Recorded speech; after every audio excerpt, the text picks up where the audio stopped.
안녕하세요. 한의학박사 박정훈입니다. 오늘은 발바닥 앞쪽 통증에 대해서 말씀드리도록 하겠습니다. 발바닥 앞쪽 통증은 이 부위를 말합니다. 이 부위 통증은 지간신경종과 중족골통으로 나눌 수 있습니다. 신경종은 신경의 과도한 압박이나 마찰이 반복되면서 그 신경가지가 종양처럼 자라나는 것을 말합니다. 지간신경종이라는 것은 발가락 사이에 신경종이 생기는 것입니다. 하지만 신경종이 아니라 신경 주위 인대나 조직이 두꺼워져서 신경을 압박해도 생길 수 있습니다. 보통 발바닥 앞쪽 통증의 60% 정도는 지간신경종입니다. 3번 발가락과 4번 발가락 사이 중족골 사이에 생기는 경우가 많고 두 번째, 세 번째 발가락 사이에서도 생길 수 있습니다. 신경종이 생기는 부위에 걸을 때 찌릿하거나 통증을 느끼게 되고 심하면 감각 저하나 마비가 있는 경우도 있습니다. 중족골통은 신경종 같은 문제가 없지만 발가락 중족골 부위에 생기는 통증을 말합니다. 지간신경종과는 다르게 어느 발가락이든 생길 수 있고 찌릿한 느낌 같은 신경 자극 증상은 없지만 걸을 때 통증이 있고 묵직하고 찢어지는 느낌을 받을 수도 있습니다. 그러면 발바닥 앞쪽 통증이 왜 생길까요? 바로 중족골에 정상적이지 않은 과도한 압력이 가해져서 그렇습니다. 압력이 가해지다 보니 통증이 생기고 조직에 문제가 생기고 그게 심해지면 신경종도 생기는 것입니다. 그러면 왜 이러한 압력이 가해지는지 그 원인에 대해서 알아보도록 하겠습니다.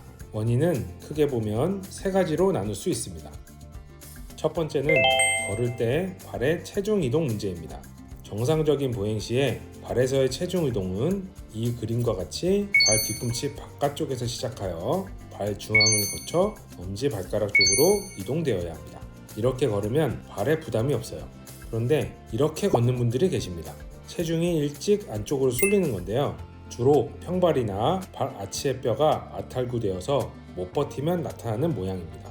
그러면 엄지발가락 쪽으로 체중이 많이 걸리게 돼요. 그래서 이런 분들은 발 앞쪽이 아프면 이 부위가 통증이 생기는 경우가 많습니다.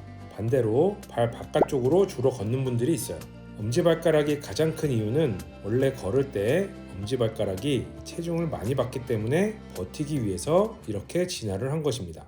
그런데 체중이 엄지발가락 쪽으로 넘어가지 않으면 약한 두 번째, 세 번째, 네 번째 쪽으로 체중을 견뎌야 하기 때문에 그 밑으로 압박을 많이 받게 됩니다. 그러면 그 아래쪽으로 통증이 생길 수 있습니다. 그것이 어느 수준을 넘어가면 신경절이 생기게 됩니다. 그것이 지간신경종입니다. 보통 발의 아치가 높고 긴장도가 높으신 분들이 지간신경종이 잘 생기게 됩니다. 두 번째는 종아리 근육과 근막의 과도한 긴장 때문입니다. 걸을 때 발목을 보겠습니다.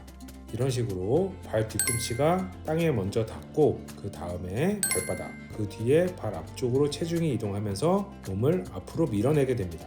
정상적인 상황이면 발목이 앞으로 굽혀졌다 뒤로 펴지는 힘으로 나가야 발에 무리가 없습니다. 근데 종아리 근육이 굳어 있으면 발목이 앞으로 굽어지는 것에 잘 안 되면서 그 힘을 발가락을 굽혔다 펴는 동작으로 대체하게 됩니다. 이렇게 걸으면 중족골 부위에 과도한 압력이 가해지게 되면서 통증이 생길 수 있습니다. 세 번째는 구조적 문제입니다. 발뼈를 보겠습니다. 발은 거골축하고 종골축 두 가지 축으로 되어 있습니다. 거골에서 두상골, 설상골 1, 2, 3번 발가락과 종골에서 입방골 4, 5번 발가락으로 나뉘어져 있습니다. 그래서 거골과 종골을 연결해주는 인대가 약해지면 이렇게 분리가 되거나 또는 입방골, 두상골이 아탈구가 되거나 하는 상황이 되면 그 연결선상에 있는 3번과 4번 사이가 불안정해집니다. 그러면 행하치가 버티지 못하고 빨리 무너지면서 3, 4번 사이에 과도한 압박을 줄 수 있습니다.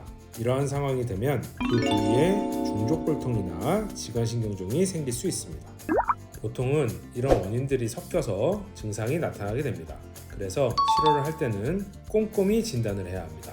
우선 신경종이나 중족골통의 통증 부위에 대한 치료와 더불어 그 원인을 해결해야 빨리 낫고 재발이 줄게 됩니다.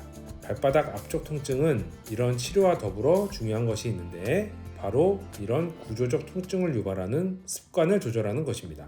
크게 보면 두 가지가 있습니다.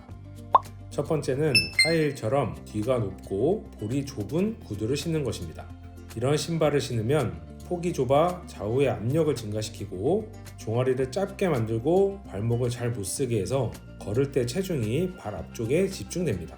딱 발 앞쪽 통증이 오게끔 되어 있는 신발입니다. 통증이 있으신 분들은 당연히 신으시면 안 되고 발 건강을 위해서 이런 신발은 조심하시기 바랍니다. 두 번째는 보행 시 발 뒤꿈치를 먼저 땅에 디뎌야 하는데 발 앞쪽을 먼저 딛는 분들이 계십니다. 이런 분들 보면 굉장히 걸음걸이가 빠르고 성격이 급하신 분들이 많습니다. 발 뒤꿈치가 해야 할 일까지 발 앞쪽이 하다 보니 이런 증상이 쉽게 나타날 수 있습니다. 이런 분들은 걸을 때 조금만 느긋하게 스스로의 발걸음을 생각하시면서 뒤꿈치부터 닿는 연습을 하시기 바랍니다. 지금까지 발 앞쪽 통증에 대해서 말씀드렸습니다. 이곳에 통증이 생기면 염증만 가라앉힌다고 낫는 것이 아닙니다. 구조적, 기능적 문제를 해결하고 습관을 없애야 비로소 근본 치료가 됐다고 할 수 있습니다. 발의 문제는 무릎, 골반뿐 아니라 목이나 몸 전체적인 불균형에도 매우 큰 영향을 미칠 수 있습니다. 꼭 제대로 치료하시기 바랍니다. 시청해주셔서 감사합니다.